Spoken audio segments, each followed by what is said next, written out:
500萬的廈門人都去哪裡了？成片的倒，連個人影都沒有，別說開張了。天天都在撤機的路上，又一家店倒閉了。不是吧？現在廈門怎麼這麼安靜？哇，很多店鋪呢都沒有開門，就算開門，也沒有什麼人。到底是為什麼？為什麼呀？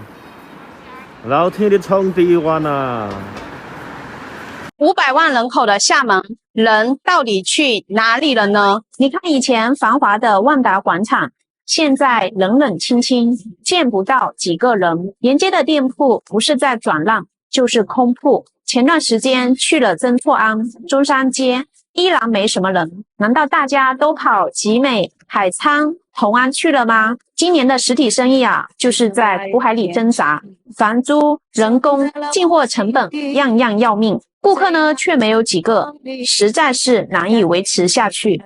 廈門曾是台商投資的重鎮，但近年以來，隨着台資部分撤離至越南等東南亞國家，城市產業活力受到衝擊，部分街區出現商鋪倒閉與冷清現象，這反映出了全球產業鏈重構下的區域性衰退與轉型的壓力。哇，鼓浪嶼龍頭路要到日光岩這裡，真的肉眼可見的蕭條。一整條當年那麼旺的街，現在居然這麼多店都空置。現在還是暑假，也沒什麼人。哎呀，最近啊，大家都在奇怪廈門這個人啊，到底都去哪裡了？今天一下午我被小姐姐呼叫過來了。這裡是海昌區的石塘村，你看一下現在大概是4、5點的時候，這個時候基本上沒有人了。這人都去哪裡了？今天是禮拜天，然後，這邊的包子必須得吃一下，看起來還不錯挺好吃的。但是他這邊的房租店租很貴哦，一個月差不多7000塊錢。曾厝垵位於廈門的東南部，2000年代初期，藝術家與文創團隊入駐，將漁村老房改造成咖啡館、書店、民宿，使其迅速成為了文藝青年的聚集地。被譽為中國最文藝的漁村。然而呢，近些年來遊客數量明顯下滑，街區逐漸冷清。這裡就是廈門曾經的頂流曾厝垵，沒人，你看還是沒人。曾厝垵怎麼變成這樣子了？老闆比遊客還多，甚至都沒有遊客，到處都是貼了這種招租轉讓的這些廣告。逛了一圈下來的話，發現倒閉的店都已經將近1/3了。那在2010年前後的時候，曾厝垵還沒有被商業化的開發，還沒有來自全國各地的風味小吃，全部都是像一些閩南的小炒或者是一些閩南比較知名的小吃。後來的話，就是曾厝垵也越來越火，遊客呢也越來越多。在2019年的時候，曾厝垵一天的游客量大概都可以達到12萬以上。那麼為什麼曾厝垵會變成現在這麼冷清呢？博主認為，首先是整體經濟環境確實是不景氣，其次是房租成本過高，許多商家難以承擔如此昂貴的租金，自然也就不願在這裡開店。最後呢，一個不可忽視的原因就是同質化嚴重，走上幾步甚至10幾步就會遇到一家和前面一樣的店，那麼再往前走呢，又是相似的店鋪，缺乏新鮮感和特色。現在這個大環境這麼離譜了嗎？我來到廈門已經1個多月了。我來到廈門幹的第一件事情就是租了個房子。這個房子我租成了1200，水電費另算。這1200也是押1付1的這麼一個房子，可能在廈門也不算貴了吧？具體怎麼樣我也不太清楚。廈門的最恐怖的就是廈門的就業環境，現在真的，我的天，好逆天，好恐怖！我本人的要求並不高，說找個4500以上的工資，这個要求並不高，我其他要求都很低，就只有一點工資上面要求就是4500以上的就好了。但是我來到廈門已經1個多月了，每天都在碰壁，到處找工作，目前沒有找到合適的工作。博主說，他帶來的錢如今也快花光了，壓力很大。租的房子其實很簡單，就是一張床，他也不知道房租1200塊是不是租貴了。相比之下，電費才是真正的負擔。一個月起碼要花300-400塊錢，比他老家要高得多。他坦言，如今最讓自己頭疼的就是找工作。雖然之前他做過一些餐飲行業的工作，也積累了一些經驗，但在廈門找工作真的是太難了。他希望廣大網友能夠幫他出出主意，看看是否有合適的崗位可以嘗試。有位網友留言說，外地人如果學歷和能力不是很好，真的不太建議來廈門工作。廈門真的是太離譜了，工資越來越低，很多本科畢業生也找不到工作。如果一個月掙4500塊，租房1000塊，吃飯1500塊，出行吃喝1000塊，一個月下來基本都存不到錢。這裡是廈門曾經最火爆的商業街之一——湖里萬達金街，轉租，你看到處都是招租轉租的廣告，感覺這條街的話，倒閉的都已經接近一半了。今天呢也是週末，粉絲有讓我過來萬達看看店鋪，但你看一點人流量都沒有。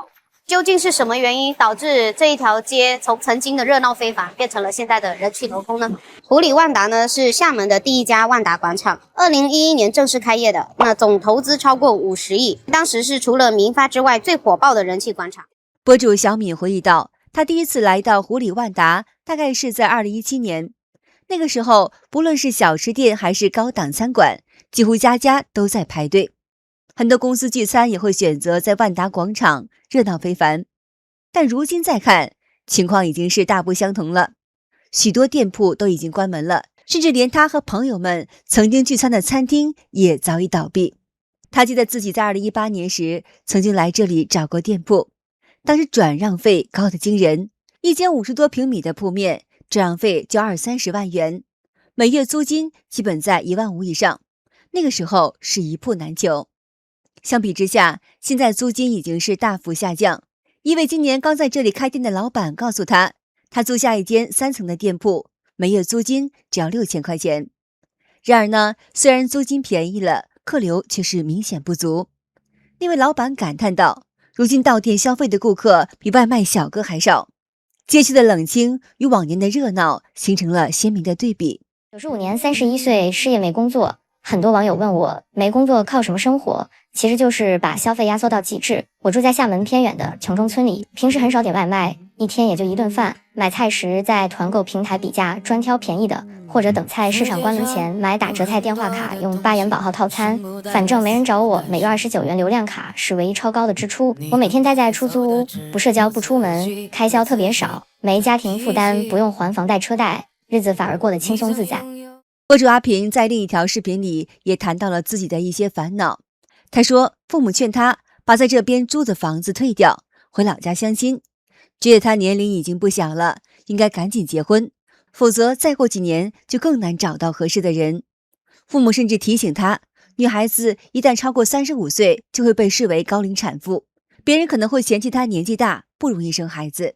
阿平坦言，其實他能夠理解父母的心情，但自己目前還處在失業狀態，也沒有結婚的打算，所以這件事情只能是暫時往後放一放。現在的情況啊，說出來有點嚇人。怎麼回事？500多萬的人，還真的不知道去哪了。你看街上空空蕩蕩的，憑空消失了一樣。現在出門坐公交車啊，也都不擠了，有些線路啊，還都是空車跑得飛快。對啊，經歷了好幾次。現在是晚高峰時期，也都不堵車了呀。是啊。以前人山人海的商場，像集美萬達、瑞景加都，現在連萬象城都是空蕩蕩，最離譜的。博主感嘆，如今最離譜的就是滿大街都貼着旺鋪轉讓的廣告。如果真的是旺鋪的話，怎麼會轉讓給別人呢？甚至有些店鋪的廣告已經褪色了，卻依舊無人接盤。找工作同樣是不容易。過去他身邊有不少同事，甚至還有坐辦公室的領導，如今卻紛紛轉行跑滴滴、送外賣。更讓人心酸的是，連送外賣的都要搶單，競爭激烈到令人窒息。在這樣的環境之下，廈門有錢人不敢隨意花錢，而普通打工人都背負着債務，生活如履薄冰。街頭冷清折射出了經濟下行的真實的困境。廈門在上個世紀90年代至2010年代，憑借地緣優勢與政策支持，成為台商投資的首選城市之一。製造業、電子業、物流業等台資企業在廈門形成集群，帶動了城市經濟與就業，街區商鋪林立。然而，隨着中美貿易戰的爆發以及全球供應鏈的重組，台商為了規避關稅與地緣政治風險，開始將產能轉移至東南亞。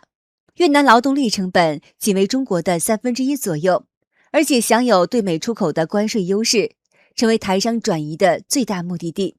隨着部分台企撤離，廈門製造業和相關的配套產業受到衝擊。原本依賴台企的員工與產業鏈消費的商圈逐漸蕭條，出現了空鋪率上升的現象。曾經熱鬧的台商街區逐漸冷清，消費力下降，社會活力減弱。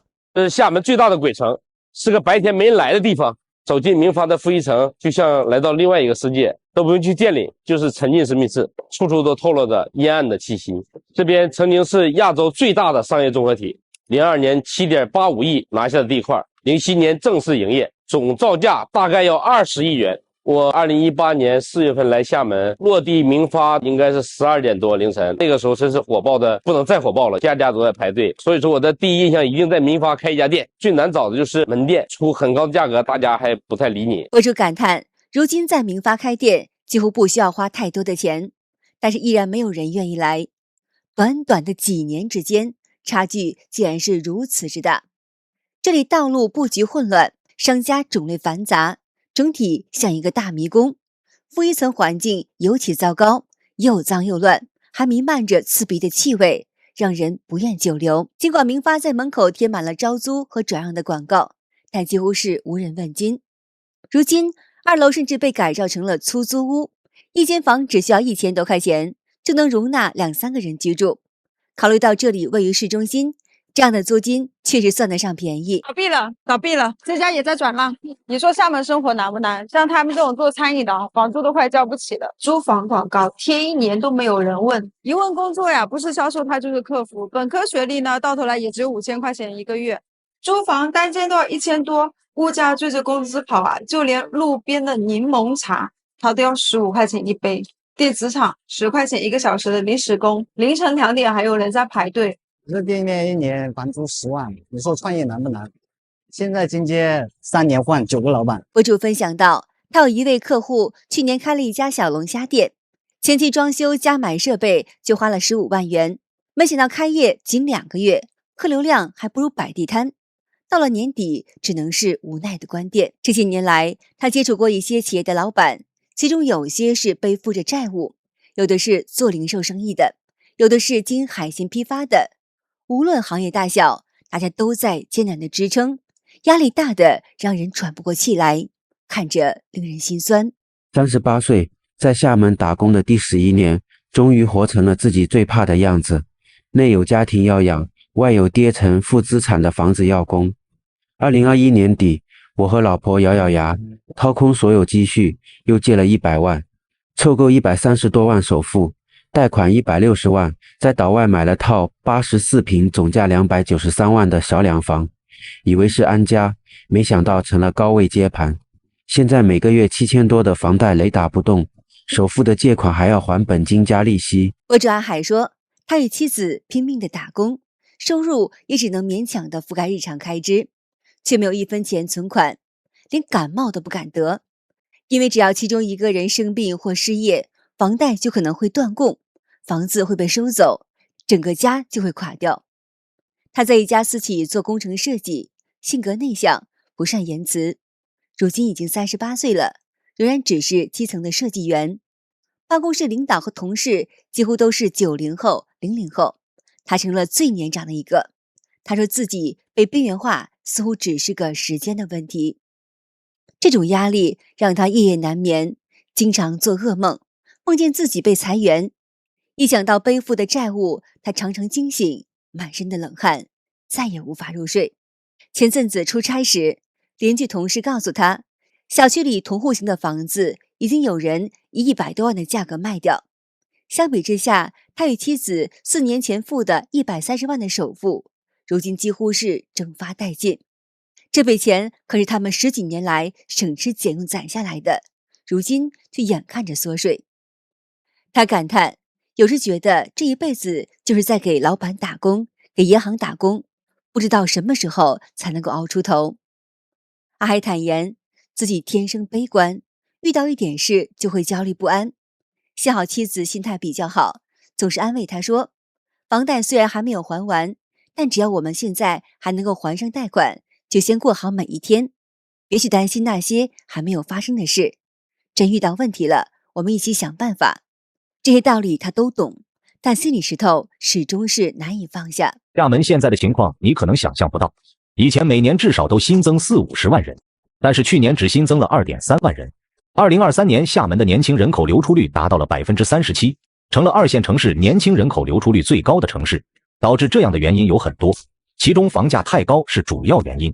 不仅房價高的離譜，房租也貴，单間动不动就要1000多，再加上廈門基本上就靠旅游，產業實在太過於單一。